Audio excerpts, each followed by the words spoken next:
Hello，大家好，欢迎回到 Town Talk。这两天走在杭州的街头上，各大银行门口都滚动播放着大额现金管理的标语。作为全国3个试点地区之一，浙江即将实行大额现金管理试点工作。从10月10日起，全省大额现金存取都要登记。今天的视频就和大家聊一聊大额现金管理。本期视频主要分为3个部分：第一，什么是大额现金管理？第二，为什么要开展大额现金管理？第三，大额现金管理会对我们的生活有什么影响？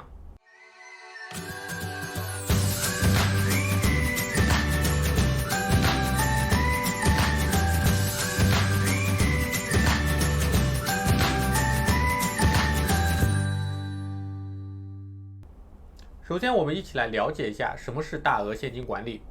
根据中国人民银行大额现金管理先行先试方案，浙江省对公账户大额现金管理的起点金额为50万元，对私账户大额现金管理起点金额为30万元。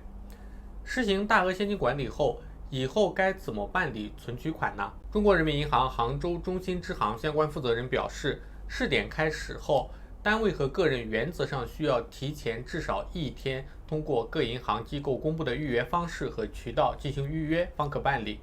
而企业或个人在办理大额现金存取业务时，要登记个人的姓名、联系方式、存取款金额，包括来源或用途等等。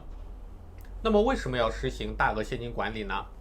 根据杭州日报的报道，随着电子支付的飞速发展，如今用现金的人正变得越来越少。虽然用现金的人少了，但是流通中的现金总量却很平稳，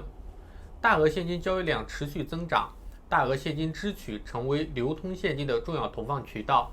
也就是说，虽然生活中使用的现金少了，但是大额现金的交易量却一直在增长。这说明了什么呢？大额现金交易集中在特定领域、特定人群、特定时期，很容易被腐败、偷逃税、洗钱等活动利用。央行反洗钱局局长刘洪华曾经指出，涉嫌洗钱案件中使用现金的案件占比高达50.52%。早在2017年开始，中国人民银行修订了《金融机构大额交易和可疑交易报告管理办法》。办法规定，对当日单笔或者累计交易人民币5万元以上、外币等值1万美元以上的现金缴纳、现金支取、现金结售汇、现钞兑换、现金汇款、现金票据解付等其他形式的现金收取，金融机构应当报送大额交易报告。比如，自然人通过银行机构用人民币现钞购买美元现钞，当日单笔或累计交易人民币5万元以上，办理业务的银行机构需要将此交易作为大额交易上报。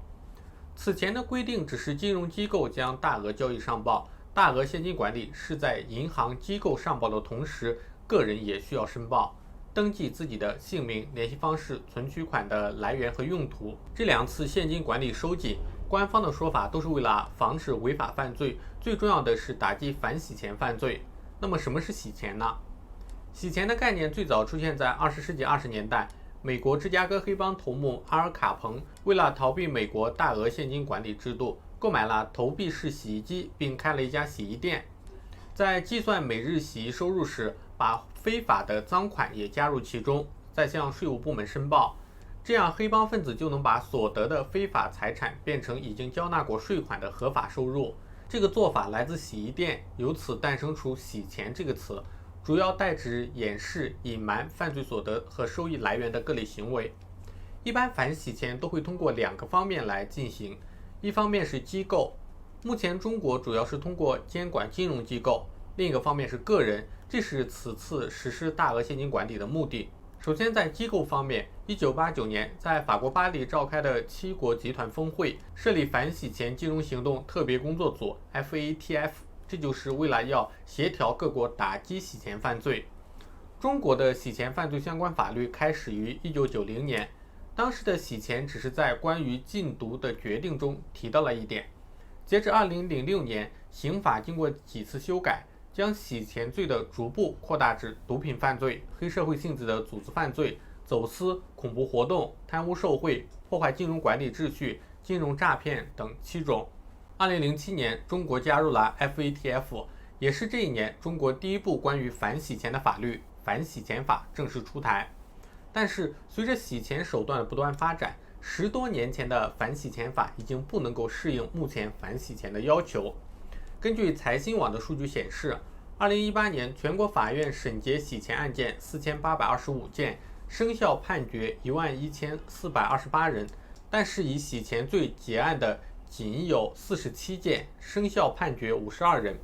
以现在的法律来讲，贪污就是贪污，受贿就是受贿。如果贪污分子自己去洗贪污的钱，把这些钱转移、隐藏，按照目前中国的法律，这是不能算是洗钱的，只能作为贪污受贿的一个情节。目前国内正在修订反洗钱法，其中重要的一项内容就是对洗钱机构的监管将不仅仅限于金融机构。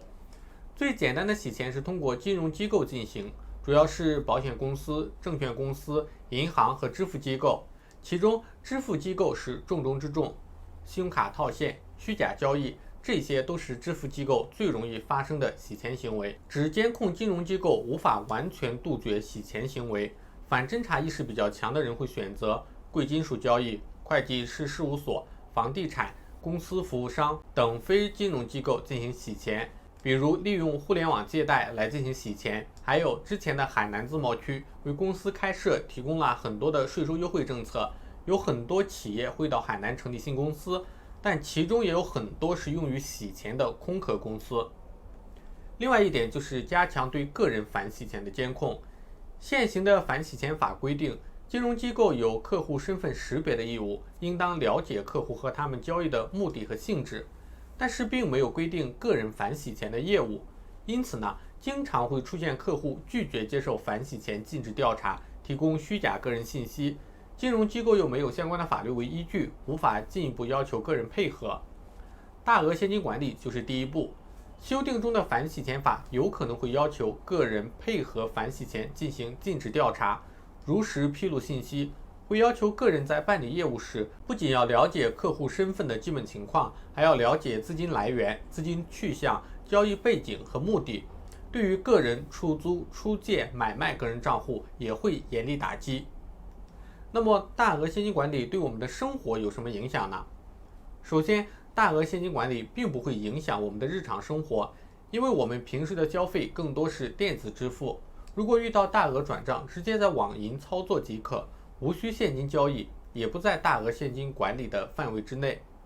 其次，如果个人或者企业需要大额现金，在大额现金管理出台以前，一般取超过10万以上的现金都要预约才能取出。你直接去网点去取，大部分银行网点也不会放这么多的现金。目前规定出台之后，除了预约，还需要登记一下个人信息以及资金的用途，对于正常的资金使用不会造成任何影响。如果你想资金出境，携带大量外币，无论是管理规定之前还是之后，都不是一种好方法。境外对现金的管理更为严格，在美国，超过1万美元的现金就需要申报，相比国内30万还是要严格得多。最后总结起来，大额现金管理只会对洗钱等违法行为有一定的影响，对资金出境、投资理财起到的作用非常有限，而对于我们日常的生活几乎没有影响。以上就是本期视频的内容，如果喜欢的话，欢迎点赞订阅，也不要忘记点开小铃铛，这样就能收到我视频更新的通知啦。那我们下期再见，拜拜。